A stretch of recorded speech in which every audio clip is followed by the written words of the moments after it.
ar-Rahman ar-Rahim. Les leçons morales tirées du serment de pèlerinage d'adieu. Louange à Allah, Seigneur de l'univers, qui dit dans son noble livre: aujourd'hui, je vous parachever votre religion, comblant mon bienfait et choisi à vous l'islam pour religion. J'atteste qu'il n'y a point de divinité en dehors d'Allah, l'unique sans aucun associé, et que notre maître Mohammed est son serviteur et messager. Ô Allah, accorde ton salut et tes bénédictions à lui, à sa famille, ses compagnons et ceux qui le suivent d'une rectitude jusqu'au dernier jour. Ensuite, le sermon d'adieu représente un des aspects de la rhétorique du prophète, que la paix et les bénédictions d'Allah sont sur lui, qui réunit les grandes valeurs humaines et celles de foi dans un style si concis et traça la méthode susceptible d'apporter le bonheur à l'humanité entière. Le premier principe ancré par le prophète, que la paix et les bénédictions d'Allah sont sur lui, dans ce sermon est la sacralité des sons, des biens et des honneurs.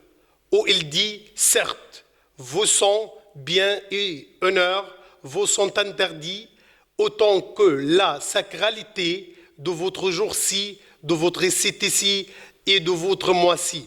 Sans exception, tous les sons, biens et honneurs sont immunisés. Allah, gloire à lui, dit à propos de la sacralité du son: et ne tuez pas l'âme qu'Allah sacralisa son par motif légal. Allah statue quiconque tue un être humain sans motif légal est semblable à celui qui rase l'humanité entière en disant: quiconque tue une âme en dehors de talion ou une corruption sur terre est semblable à celui qui tue tous les humains. Notre prophète, que la paix et les bénédictions d'Allah soient sur lui, affirme cette sacralité en disant: le croyant a toujours la possibilité d'avoir le pardon jusqu'à ce qu'il use illicitement un son. En matière de la grande humanité, dit bien privés et publics, Allah, gloire à lui, dit: ô vous les croyants, ne consommez pas illicitement vos biens les uns les autres. Le prophète, que la paix et les bénédictions d'Allah soient sur lui, dit: il y a des gens qui puisent illicitement les biens publics, le faux leur sera destiné le dernier jour. Pour la sacralité des honneurs et l'interdiction de les violer sous n'importe quelle forme, par écrit, parole, acte, au partage de la turpitude, par n'importe quel moyen, Allah, gloire à lui, dit: et ne vous approchez pas de la fornication. Certes, il s'agit d'une turpitude, d'un acte abominable et d'une mauvaise voie. Et ceux qui nuisent aux croyants et croyantes s'en foutent commis de leur part, ceux-ci portent un mensonge et péché majeur. Notre prophète, que la paix et les bénédictions d'Allah soient sur lui, place l'accusation de fornication aux femmes chastes au nombre des péchés majeurs en disant: et les 7 péchés majeurs. L'accusation de fornication lancée aux chastes croyantes insouciantes. Parmi les grands leçons tirées du sermon d'adieu, on cite le principe de l'égalité entre tous les humains. Notre prophète, que la paix et les bénédictions d'Allah sont sur lui, dit: ô les humains, votre Seigneur rien, votre Père rien, un arabe n'a un avantage sur un non-arabe, ni un non-arabe sur un arabe, ni un rouge sur un noir, ni vice-versa, que par la piété. Le plus honorable est parmi vous auprès d'Allah, et c'est lui le plus pieux. Divers en race, couleur de peau et sexe, les humains sont égaux en matière de droits et devoirs. Allah, gloire à lui, dit: ô les humains, ayez piété envers Allah, qui vous créa d'une seule âme.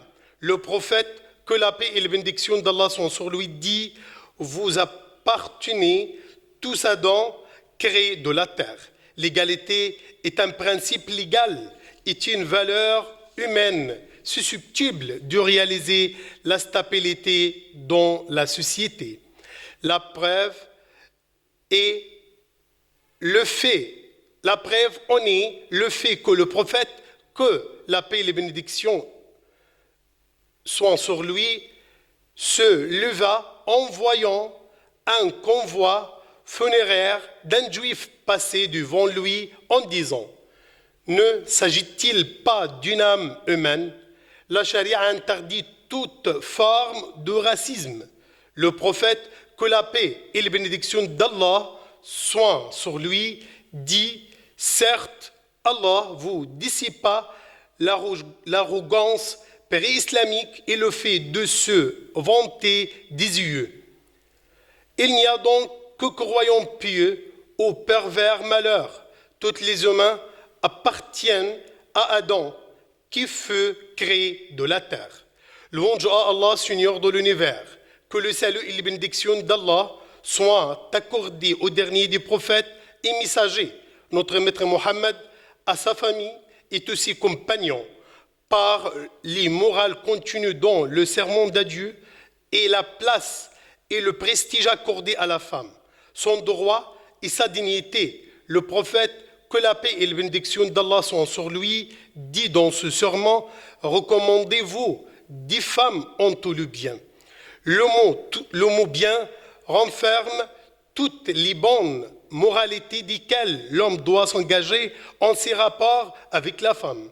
Allah, gloire à lui, dit: et entretenez-vous envers elles convenablement, et elles ont convenablement des droits autant que leurs devoirs. Le prophète, que la paix et la bénédiction d'Allah soient sur lui, dit: les femmes ont le même statut que les hommes. Ce sermon global affirme la nécessité de s'engager de la charia d'Allah, de donner à chaque héritier son portion, qu'il n'invalide qu'en fasse un testament en faveur d'un héritier. Le prophète, que la paix et la bénédiction d'Allah soient sur lui, dit: Allah, gloire à lui, détermina à chacun son droit, donc il ne faut pas tester en faveur d'un successeur. L'humanité a donc très besoin de tirer profit des leçons contenues dans le sermon d'adieu, qui renferme les sublimes principes humanitaires et les instructions élevées de foi, ce dont le but de la stabilité des nations et sociétés. Oh Allah, préserve notre pays, l'Égypte, et tous les pays du monde. Wassalamu alaikum wa rahmatullahi wa barakatuh.